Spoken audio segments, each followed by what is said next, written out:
Yeah, did some really positive things in the last game out. I thought we were kind of an inspired Maryland team that I thought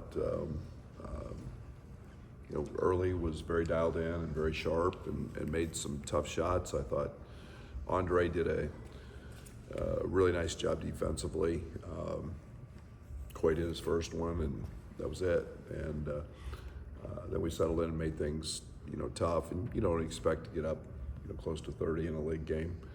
It was nice to get guys that work really hard in practice some minutes late, but all in all balanced and nice job. Andre was terrific on both ends of the court, and I was very inspired by what he did defensively and the rising to that challenge, and he was great. So he's mentioned the 9 rebounds that go along with that. Just an all around terrific night, and his best night in an Illini uniform. Obviously, Purdue next, and a team that's got a lot of respect for. Obviously, a couple All-Americans on that team that's been very successful for a long time. Matt does an unbelievable job, and should be a great environment. It's not just one thing. It's they're one of the top offenses in the country.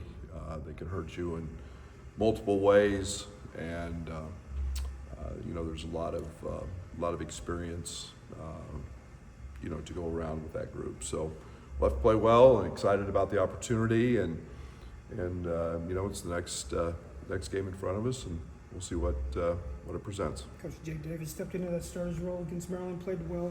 Why is he ready for this moment, for a bigger role? He's our leader. He's a veteran. He's experienced. He's been through it. He's a terrific shooter. He's defensively made leaps and bounds of improvement from year one, and I just think a guy that has earned his opportunity and made the most of it. You look at the challenge of Braden between his scoring and his ability to facilitate it. Is there any one that concerns you more or less than the other? Just what he can run that? No, he's going to take what the game gives him. So you're not the Big Ten's all-time leading assist guy, and yet he's a guy that if you don't guard him, can have 30. So he's a veteran. He's savvy. He's seen it all. He's got kind of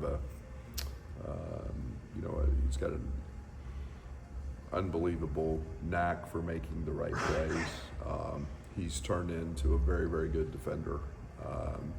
Kind of runs amok and gets steals and has great anticipation. So, what you would expect a 4-year starter to be, and a point guard of his stature elevates everybody else, and there's no doubt he's the engine. What stands out about Purdue's front court? They're efficient. They're very, very good on the glass. I think this team is better defensively than they've been in the past. I think Cuff gives them just physicality and great scoring. They're a team that offensively is extremely efficient.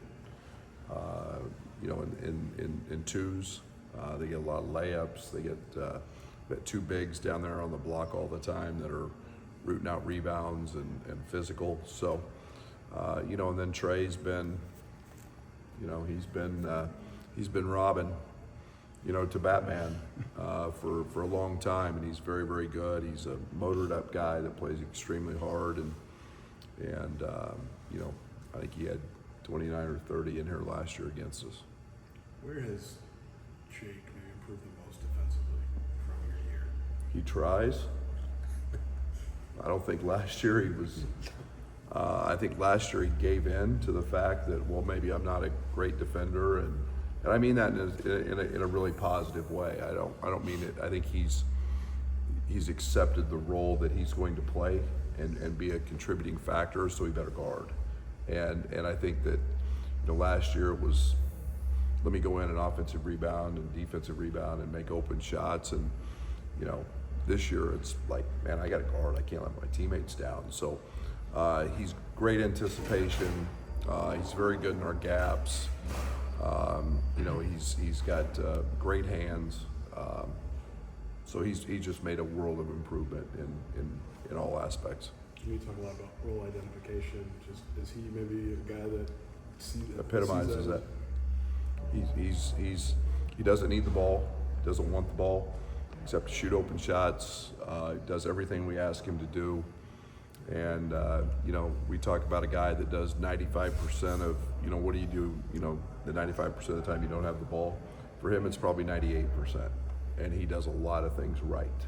And everything we ask is towards winning, and he's a consummate winner from that side of things. He's invaluable to us. You wanted to go to the Twins lineup a little bit more, if not for Z's foul trouble. What do you hope without Kylin that you can maybe see from that, or that can unlock to enhance when Kylin does get back?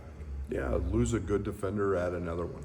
You know, it just looks different. One's 7'2" or 7'3" and really long and athletic, and the other one's, you know, is a guy who's very physical and you know, at the point of attack. The other one's on the back end protecting the rim. So, you know, we'll see. You know, I didn't get a look at it very much, and yet, you know, I think there's ample opportunities, you know, towards the end of the season here to continue to grow that. Is this something we've seen a little bit more of in the last 3 weeks or so than early? Is that just matchup driven, or is that something you were letting develop before you wanted to roll it out there? You know, I think the one thing, it was just,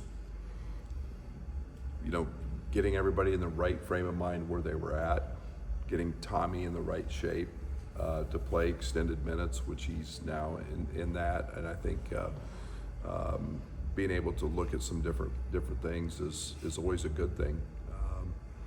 You know, as we continue to grow, so I think I don't think we've reached our ceiling yet, and you know, that's one of the things I think that can allow us to keep climbing those steps. What did you learn from their loss to UCLA? Anything you saw you can emulate from that game? You know, I give UCLA a lot of credit and make a lot of credit, and you know, they hit a tough shot, but you know, I wouldn't bank on Braden turning the ball over twice at the end of a game, maybe ever again in the rest of his career. So hard place to play. They fought. They you know, didn't have a great shooting night, and still had really control of the game, and you know, it was in hand to win, and they just didn't win it. So, you know, we'll get an inspired Purdue team, that's for sure. And like I said, you know, I wouldn't count on Braden doing that again. What was it like coaching at Mackey, and is it one of the tougher venues in the Big Ten Conference, you think? Oh, no doubt. It's, you know, you've got the same capacity as State Farm Center and half the size of the building. And, you know, so, you know, their fans are great, and it's a tribute to Matt, and, I don't know, been there 20 plus years, and they're still excited. And I mean that in a positive way. I mean, he's done an incredible job, and he's created an environment, a culture that is one of the best in college basketball. And you know, you're putting that probably on one hand, environments and cultures, and Matt and his staff deserve all that credit. And again, he's been there 20 plus years, and you know, that's not an easy thing to do, and it's not an easy thing to keep doing year after year. Maryland game probably wasn't the best gauge of this. Were you watching Keegan's gas tank because of what he has to do now defensively, because Not Bam's really. not there? They're 18, 19 years old, 20 years old. I mean, I think they're been able to play 40 minutes hard. I've never gotten too worried about fatigue and tired, and you know, maybe you know, if they get bumped and bruised a little bit, I pay attention to it. But yeah, I mean, guys play, and you know, I think that our guys are as in good a shape as anybody's in the country because of the way we practice and the job Fletch does. So, you know, I think he played 31 minutes or something, 32 minutes, and that was a good break for him. To be fair, not even with the back thing, he's sometimes dealing with? No, okay. mentioned a couple times this week just the idea of what you do when the ball's out of your hands and how much it is. And is that something that you've talked about with the team more recently, or? Yeah, I think that's winning. I think that's something about defining winning.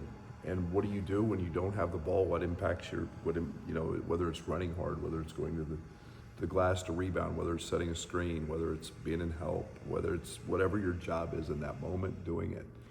And everybody gets to see, and you guys all write about the 5% when they have the ball and score it, or make a pass. But that's for everybody to see. And I think coaches and people that impact winning and see what they do the other times. And that's really focused on continuing to do that. And, it's we've got guys buying into all that. You feel like Braden and Milo can give you a little something if somebody gets in foul trouble? Mm-hmm. Absolutely. I think they both earn my confidence. With Mihalo, how do you get more consistency on both ends out of him and the minutes that he has? I just think it's he's in a great spot. He continues to work really, really hard. He's with Kylin out, the opportunity is probably higher for him to play. Before it was those guys were going to log a lot of minutes, but I think he's been very solid in what he does and what he's been doing, and he's continued to work his tail off in practice. So, like I said, my confidence is very high. Brandon's been, just working his tail off, and like I said, Brandon's future is very bright. He's, he's run the scout team, and he's the other team's best player, and he's a handful. So I've got a lot of confidence in both those guys. On Wednesday night, you mentioned Kylin was going to have surgery yesterday. How did that go, and is it still on the same timeline Great. that you Yep. anticipated? Yep, same timeline, and that's one of the main reasons that I think he went through it was, to keep it there on that same timeline and help expedite it and have peace of mind.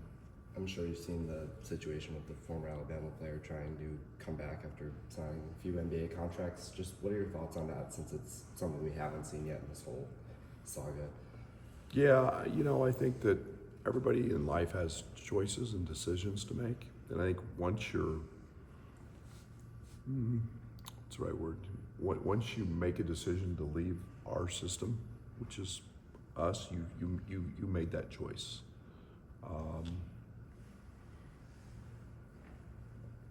Probably consequences for that. He had the choice to go become a pro because he was talented enough to do that, and he made that choice. And he was in the university system, the NCAA system, and chose to leave that. So I guess that's probably where my hang up is the most with it. I'm not a very big fan of mid-semester additions. I would like to see, that's one thing I'd love to see is change that so no one's eligible semester. Just turn in your 15-person roster and that's it. And if you do add somebody, they're not eligible. How closely, if at all, are you monitoring that, understanding the big picture of whatever happens? Well, I think everybody's monitoring it. I don't think there's any doubt that everybody's paying attention as to what the rules are, and we'll see what the next step is from the NCAA and the NABC, and there's been some coaches come out publicly and say some things, and we'll see what the next step is from the NCAA. Is there among your colleagues irritation with Nate on that, just because he's making a choice to do this with his program and his roster? Well, I think it's any coach is trying to be competitive and win. I don't fault one person or anything. I think it's just the continuing movement of the goalpost that we have, and you can go challenge anything in court today and find a judge that'll give you probably the answer you want. I think to me it's always about the betterment of the game. It's about the equality of the game. It's about the competitive levels that we all want to play at, and it keeps our game great. And I hope we never lose sight of what that's all about. How's Tony's first week and a half been? Going through it with Fletch. He's been an active participant in practice. You know, he's found his classes, which is a good thing, and going through that. So all in all, been very, very good, very pleased.